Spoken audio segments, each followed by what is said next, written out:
All right, this is physics, and we are starting up the second semester as we are working our way through our textbook. We're in the middle of Module 5, looking at Newton's laws, and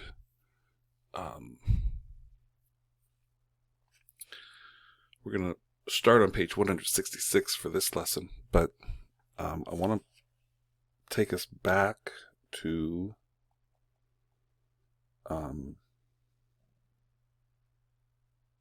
earlier things in the module just to remind ourselves of some things. So,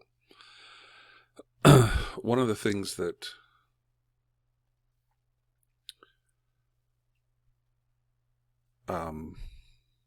we need to keep in mind, and this relates to, let's see, the last OYOs that you did. You did fine except 5.11. You made a mistake there using the wrong coefficient of friction. And so I just want to quickly review this. Remember that there is a static frictional force and there is a kinetic frictional force.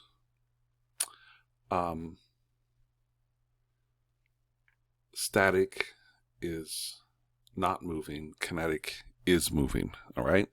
On page 158, it says the static, in bold text on page 158, it says the static frictional force can increase to counteract an increasing force which attempts to cause motion. However, for a given object and surface upon which it sits, there is a maximum value that the static frictional force can reach. If a force greater than the maximum static frictional force is applied to an object, the object will move. Okay, so, the classic example is there's a box that's sitting on the floor and you need to push it to the other side of the room. Okay, the first thing you're going to have to do is overcome static frictional force to start the box moving. Once you overcome static frictional force, and the box is moving, then what you face is kinetic frictional force. And kinetic frictional force between a given object and the surface upon which it moves is less than the maximum static frictional force between the object and the surface, right? So once you start the box moving, the force required to keep it moving is less than the force that required it to start moving, because kinetic frictional force, while present, is not as strong as static frictional force. Okay, so think of it this way: when an object is sitting there and you need to push it, move it, you have to initially exert more force to get it started moving than the force you have to exert to keep it moving. Okay, and so we have these two different frictional forces. Okay, and so on page 161, there's a bold statement that says, for a given object and surface, the coefficient of static friction, and it represents static friction with the Greek letter mu and then a little s, right? So the coefficient of static friction is greater than the coefficient of kinetic friction. And so kinetic friction with a mu k. Okay? All right, so again, this static friction, think of this as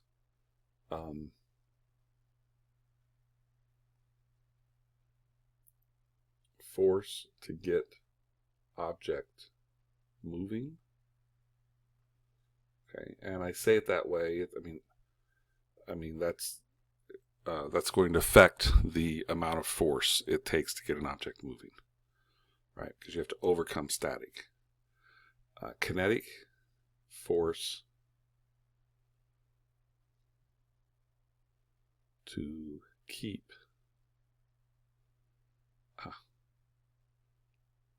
an object moving. I apologize. It's like every fifth or sixth letter. My tablet behaves badly. I don't understand it. All right. So the force to keep an object moving.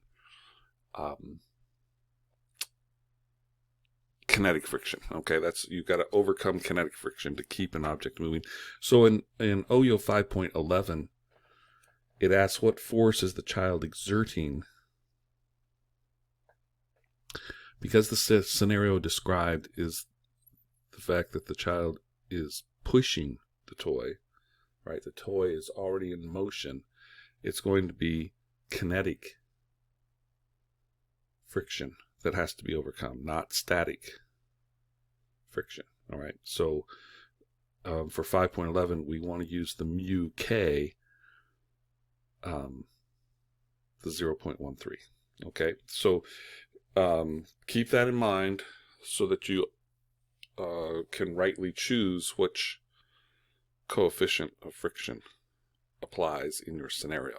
So if your scenario is an object at rest and needs to be moved, you've got to overcome static friction. If the scenario is the object is moving, then you've got to overcome kinetic friction. Okay, so then on page 166, we want to talk about Newton's third law. And this may be the most well-known of the laws.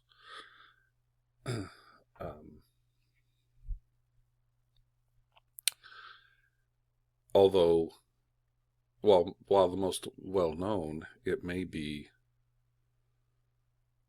the least fully applied law.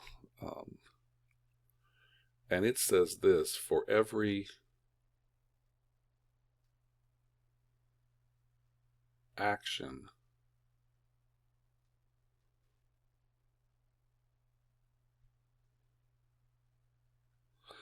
there is an equal and opposite reaction.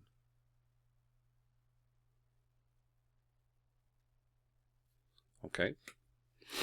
For a reaction, there's an equal and opposite reaction. And so on page 166, you see the diagram of a person pushing against the door or a wall, I guess. And that wall is exerting a force back on you. In fact, it pushes back with equal strength. And I suppose, one way to think about that is that if it didn't push back with equal strength, wouldn't your force push the wall down, right?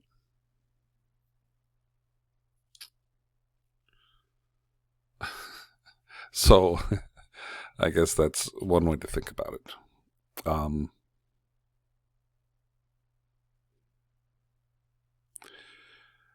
But notice what the author writes below that diagram. He writes, when you push the wall, it actually pushes back at you. In fact, it pushes back with equal strength. This is the equal and opposite reaction that Newton's third law talks about. This may seem pretty simple to you, but there are some pretty profound consequences to Newton's third law. Suppose, for example, you drop a ball. What happens? Well, it falls to the earth. According to Newton's third law, every action must have an equal and opposite reaction. If the action is that the ball falls to the earth, what is the equal and opposite reaction? Believe it or not, the earth climbs up towards the ball. That's right. The ball does not just fall. The earth actually moves up to reach the ball. Now, if this sounds a little bizarre, remember one thing. The equal and opposite part of Newton's third law applies to the forces involved. Thus, the earth exerts a force, gravity, that accelerates the ball to it. The ball exerts an equal and opposite force, causing the earth to rise and meet the ball. Think about it, though. The forces are equal, but the masses are not. The Earth is millions of times more massive than the ball, which means that the acceleration of the ball towards the Earth is millions of times faster than the acceleration of the Earth to the ball. Thus, the ball will move a lot, and the Earth will only move a little. Nevertheless, it's important to understand that the Earth does move a little in this situation. Okay, it's that point that probably most people don't think about this third law. If they're thinking about Newton's third law, they don't think about Newton's third law to that degree. Right? So the classic example of doing push-ups, right? And you're pushing against the Earth, and the Earth is pushing against you, right? There's once again the idea of the Earth moving. That's because of something you do, is just strange to think about. So he, on page 167, he talks more about that example. And then just the paragraph prior to the on your own there, he writes, one more example should help. Suppose you jump onto a trampoline. When you hit the trampoline, you exert a force on the trampoline. What does Newton's third law say will happen? The trampoline will exert an equal but opposite force on you. How can you tell this is happening? Well, the trampoline surface bends. This tells you that you are exerting a force on the trampoline. How do you know that the trampoline is exerting a force back? You start to slow down, stop, and then accelerate in a completely different direction. You could have never done that if a force had not acted on you. That force was the equal and opposite force required in Newton's third law. Thus, you exerted a force on the trampoline that caused the surface to bend or bow, and the trampoline exerted a force right back on you, causing you to accelerate in a different direction. Remember, once you as you come down and hit the trampoline, once you start slowing down, right? Slowing down is accelerating in the opposite direction. So the slowing down is accelerating in the opposite direction, right? And eventually the acceleration in the opposite direction increases enough that you stop moving, and then that acceleration in the opposite direction actually causes you to move in the opposite direction, right? So there's on your own 5.12. That's your assignment. And it's applying Newton's third law to a situation. Okay? So that's Newton's third law. It's pretty simple. It's something that most people already have a sense of. In fact, there's something called Newton's cradle. It's a little stand with maybe 4 or 5 balls that are suspended from it, and you can pull one ball back and swing it, and it hits the balls that are stationary, and one ball on the other side goes. I don't know if you've ever seen something like that. Maybe I can find a video of it and post that video along with this so that you can see it. And it's my dad had one of those when I was a boy, and I loved playing with it. It was pretty amazing how it worked, and it demonstrated clearly the equal, especially the equal reaction. Okay, so 5.12, answer that Oyo. And there's an experiment that apparently, I'm assuming that you're still finishing up that experiment. I know there were some materials that you needed to get to finish that, so don't stress over the fact that you haven't turned it in yet. That's fine. Just as you are able to complete that one, go ahead and turn that in as well. All right? So, read 166 to 167. I would also suggest you go back and review the static friction, kinetic friction. Make sure that those are clear in your mind. Okay.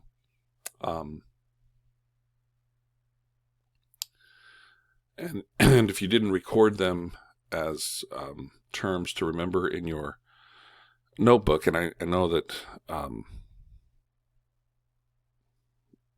the notebook, I'm kind of asking you to do that on the honor system. I hope that you are keeping a notebook and you've got sections for each module in that notebook.